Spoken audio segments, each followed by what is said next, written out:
Hi guys, welcome back to the garage. I'm in the middle of doing bodywork on the CB550 at the minute, which will be coming along as videos for you quite soon. It's taking a lot longer than I had hoped. The weather's against me at the minute. It's been shocking here. Snow, sleet, heavy rain, sub-zero temperatures, just dreadful weather for the last couple of weeks. So today we're going to have a shortish video on a forgotten triple. A 3-cylinder 2-stroke that you may or may not have seen before. I think I've only seen 3 of them in the metal in my many years. So let's just get into it and have a look.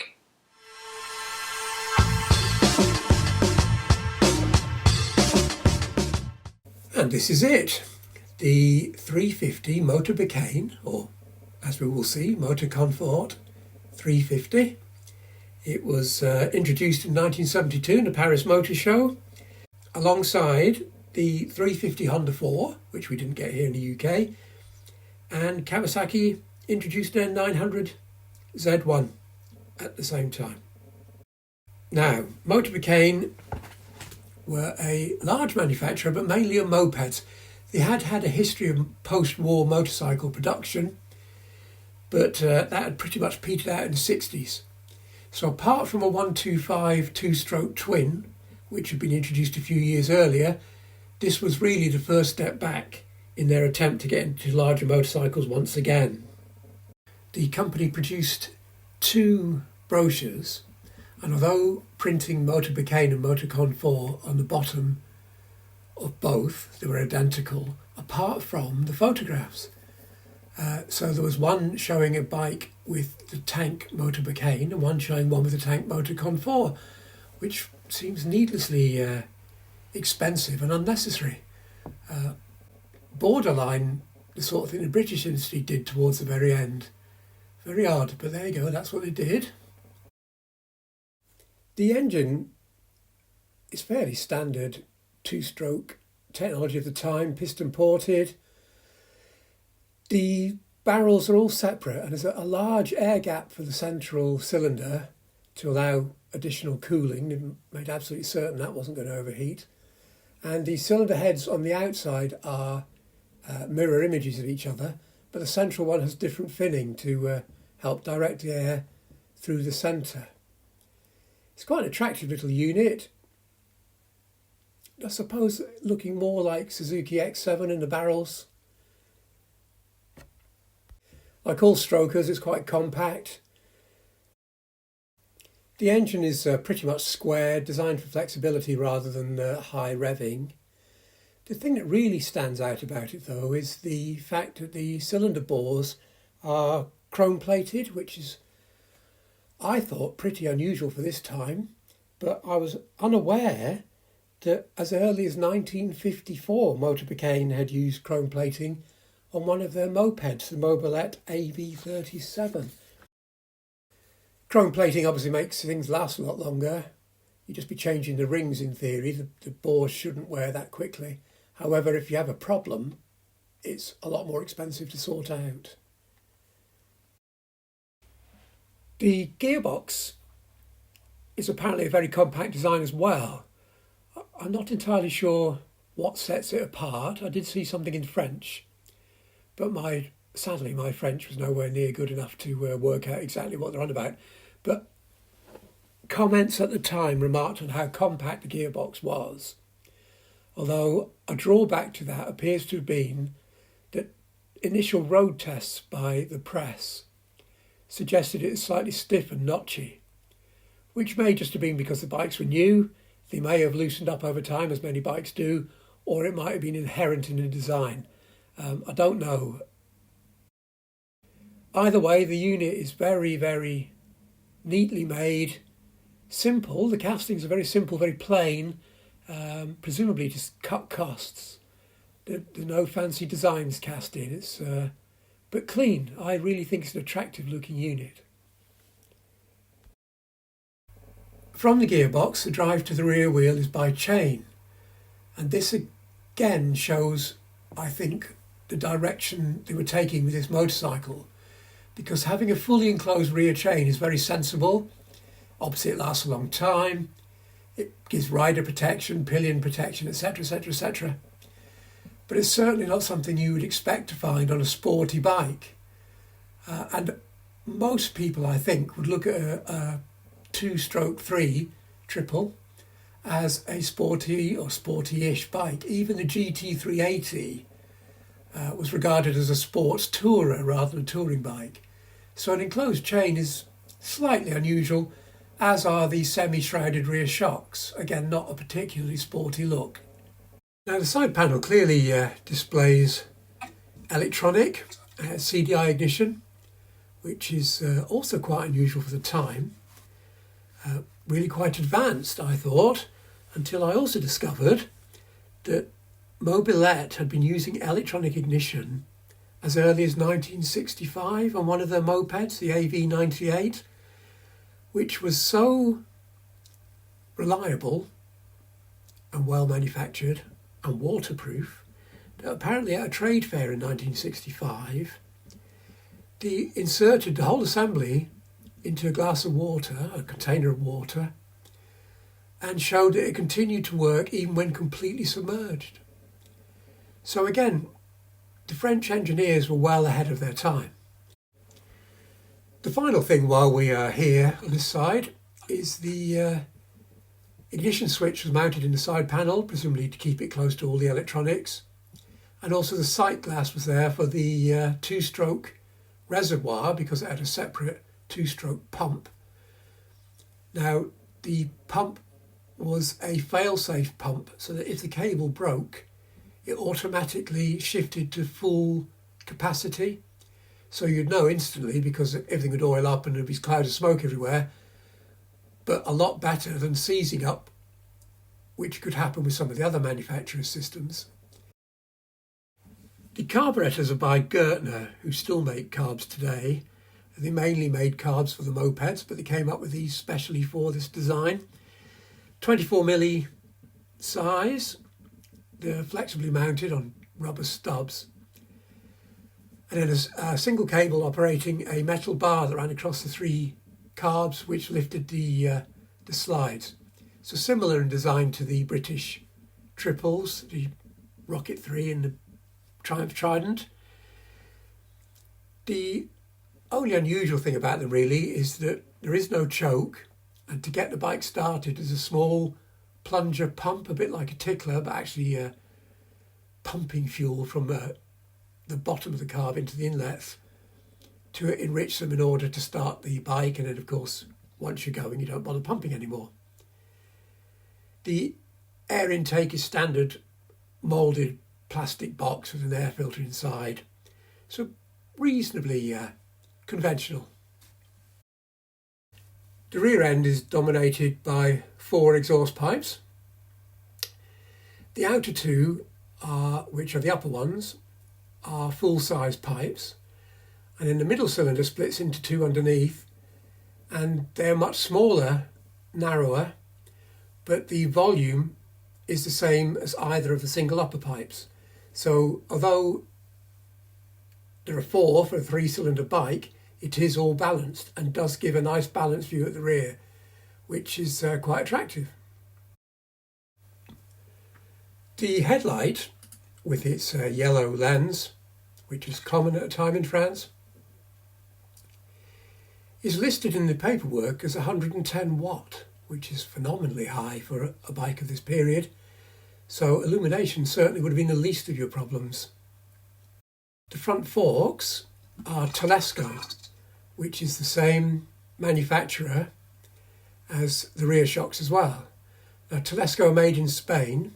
They're very high quality. They were used by Ducati in Spain for their Motortrans bikes, but also by lots of the small trials manufacturers like Ossa. And then moving further down, the front brake, which was cast, not chromed, so would have continued to brake in wet weather, unlike some of the Japanese stuff, is fitted with a AP Lockheed caliper. So again, very high quality for the period. And the wheels have got flanged alloy rims, which again are far superior to chrome steel. So the general quality of the equipment is very high. The petrol tank is a little divisive, a bit like the chain guard really.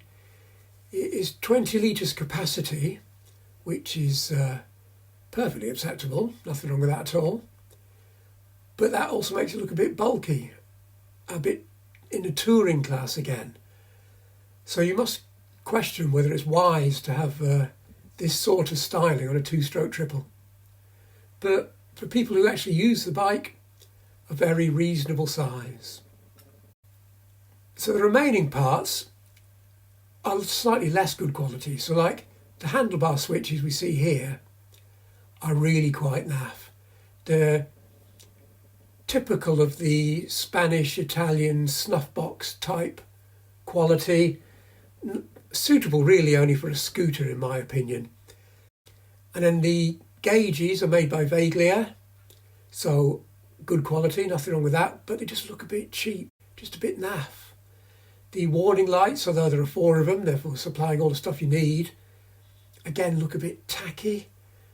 And the switch to turn on your headlights is just a flat metal blade.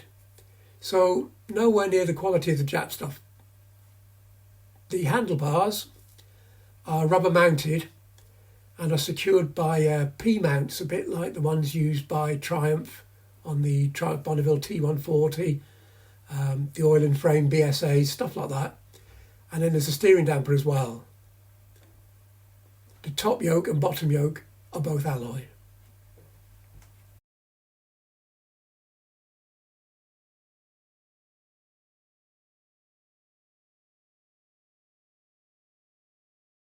So that's our French triple. Now, the obvious question is, why didn't it do any better? It had all the makings of a very good bike. So what happened? Well, I think the answer, like all things in life, is rather complicated, but I'll try and run through some of the pressures that resulted in it failing. So number one, the factory itself wasn't overly committed to the whole project. They already had a 300cc 4-cylinder overhead cam 4-stroke engine ready to go for a small car project, a miniature car project, because micro cars were pretty popular in France. And many people in the factory think they should have developed that for motorcycle use. And who knows, they might have had their own Honda 404 moment using that engine. So split loyalties in the factory was the first thing. The second thing was the dealership. Because the way the French market worked, even the smallest operator tends to be attached to a factory, and that still remains to some extent even today. So you could go into a village and there'll be a small repair shop, maybe a one-man band, and they will have factory affiliation. There will be an official dealer. So they had thousands of dealers across France, most of them very small, and unlike the UK, America and all the rest of it, there were relatively few very large dealerships. So they were dealing with small dealerships in outlying areas where ideas may have been conservative with a small c as a general outlook. There was reluctance from the dealerships to handle something this complicated. Their bread and butter work, the thing that made them all the money, were mobilette mopeds. Simple, quick to fix, very cheap to fix, and therefore the complexities of a 2-stroke triple for a relatively small market, and therefore relatively small income, wasn't something they were that interested in, to be honest. So reluctance in the dealership. The third thing is footfall into those dealerships. People went into the local motor Bacane dealer weren't motorcyclists. Those people that went in were looking for a moped. They wanted cheap, easy transport that required no MOT, no tax, nothing in those days. You just basically wheeled it out, got on it and rode about from the age of 14. So the market that they were aiming at wasn't within the footfall of their dealerships. The next thing, the fourth thing, was the company's finances were starting to dry up a bit. Despite the boost in interest in the economy caused by the fuel crisis, there was a general decline in two-wheel transport anyway. They didn't have the 16er boom looming and things that we had in the UK because everyone started at 40. Car ownership was rising, the expectation of car ownership was rising. There were more second-hand cars around because people had bought more in the 60s. There was no MOT in France, so cars could continue on the road for much longer than they could here in the UK. So people wanted a car, basically. So the motorcycle segment was quite small in France and was diminishing. The other issue was a government issue. That around the time this bike was being launched, the government decided to increase the VAT on motorcycles over 240 cc's, I think it was. Anyway, and a peculiar size, so basically all 250s at that time were caught in the increased VAT, and it went from something like 22% to 33%, somewhere in that region, a fair old hike. And of course, this bike fell into that parameter, more VAT, insurance was quite expensive anyway, which made it very much an enthusiast area rather than transport area. Now, peculiarly, other manufacturers were stuck with this as well, and at this time, I don't know if you guys remember the Benelli two-stroke twins of the 1970s? Well, they were about 239cc, simply to fit in with this ridiculous French law, and I think the ones we got in the UK were 239cc. And Ducati also made some of their singles, 250 singles, were made as 237s, I think, 235s, I can't remember, under the French barrier anyway, in order to sell them in France with the lesser amount of VAT. So obviously that had a major impact as well. And then tied in with that is if you're a motorcycle enthusiast, and I think we all suffer from this to be honest, something foreign, so something Japanese or whatever, has a greater cachet than something made for the home market, something homegrown. I know the British manufacturers did suffer from that a bit towards the end. Exoticism, I suppose you would call it. And therefore, the choice of a KH400, a GT380, or a homemade motorbicane, did it stand out enough? Probably not. Was it sufficiently exciting to make it stand out? Probably not. Was it the sort of bike that people would drool over? Probably not. So when you combine all those elements, it was struggling. And it only struggled on for a couple of years. And they only made 779 of them. So that's why I think it all failed, sadly failed, because it's an interesting bike. The next question, like so many interesting little snippets of history, is the what if question. Now, motorbicane had very advanced engineers, as we saw with the chrome plating and the electronic ignition, and they were also very interested in fuel injection. Now at this time, Citroën launched the DS23 motor car, fuel injected, Bosch, and it is suggested that the motorbicane factory used the injectors out of the DS23 to try and fuel inject the 350. So they displayed one in 1972, I think it was, yeah, 72. And the system they used was very peculiar. There had previously been mechanical fuel injection. Citroën were working with a type of electronic fuel injection, but this one was photo-triggered using a disc. Now there's not many details of this around because it was something that was never followed up on. But the triggering and duration of the injection was controlled by a spinning disc within the engine, which is very avant-garde, very unusual, and probably deserved more development because it's potentially a much cheaper way of doing it, less electronics. But anyway, so that was a fuel injection. Apparently, under tests, it produced, well, tuned to produce the same amount of fuel as the carburetor version. It gave around 50% better fuel economy under normal running conditions, which is a major, major improvement. And I can only assume that along with that, things like hydrocarbons would have dropped, smoke would have dropped, which would have made it a very interesting project indeed. The factory also then decided to move on to a 500, picture of which should appear somewhere below it as I speak now. This was just a mock-up. I believe the engine that's in the photograph never actually functioned, it's just a hollow set of cases. It was also going to use the fuel injection system. So again, a KH 500 competitor perhaps? Perhaps not. We'll never know. But interesting developments.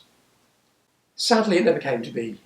So that's the end of our little look at the Motorbicane 350. I hope you enjoyed it. There may be more of these. I do have some photographs somewhere which I'm trying to find of another small-scale motorcycle manufacturer in France. If I can find them, I'll make another short video about them as well because, again, I find them interesting. Perhaps you will. If you do, please subscribe and I hope to see you again soon.